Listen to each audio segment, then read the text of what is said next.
Bolsonaro vem tramando ou incentivando uma narrativa de que existe a possibilidade de um golpe de Estado para impedir a posse do presidente Lula, para anular as eleições, para refazer as eleições só no segundo turno.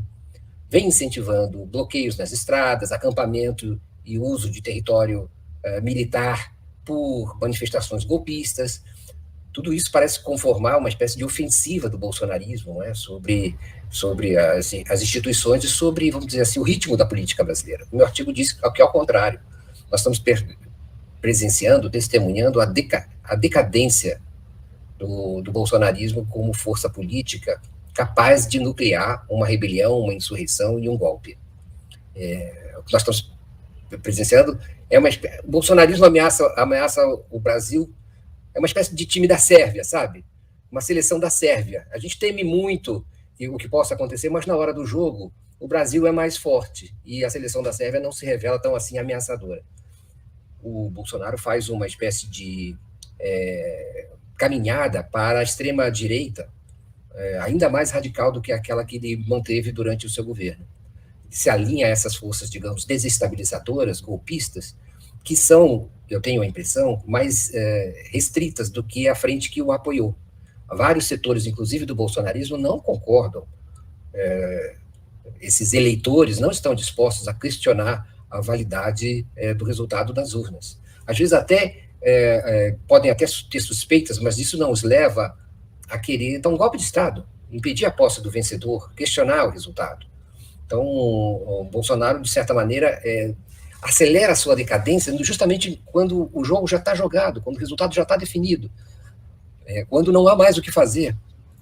E esses dias finais em que ele se ausenta do trabalho, fica vagabundeando no Palácio da Alvorada e se recusa a reconhecer de público a derrota, aceleram esse desgaste de uma maneira que ele não deveria, se fosse sábio politicamente, negligenciar. É muito relevante o que está acontecendo nessas últimas semanas do mandato dele. Eu quero dizer o seguinte: ele perde capital político necessário para que ele possa manter sua representatividade no período que se abre depois que ele sair do poder, em que ele terá que liderar, supostamente, a oposição ao governo petista.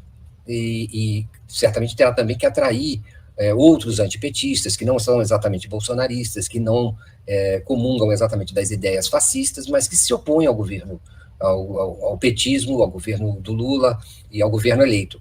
Então, o desgaste nessa alternativa que ele vem trilhando, que é uma alternativa extremista e muito restrita do ponto de vista político, nem todo mundo tem esse radicalismo que ele aparenta ter e que ele protege,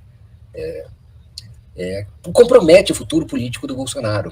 Ele quase que também fornece elementos para uma narrativa de que ele é um mau perdedor, de que ele não respeita as instituições democráticas, não respeita a vontade popular e não joga segundo as 4 linhas da Constituição, como ele alardeia.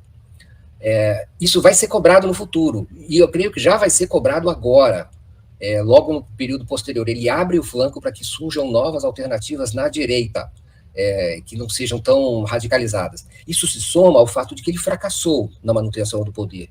A extrema-direita perdeu o poder e perdeu o aparelho de Estado e o aparelho de governo, que eram fundamentais para legitimar sua atuação política. Perderam, estão fora e agora terão que se adaptar a um estilo de política fora do governo, que é novo para eles nessa dimensão.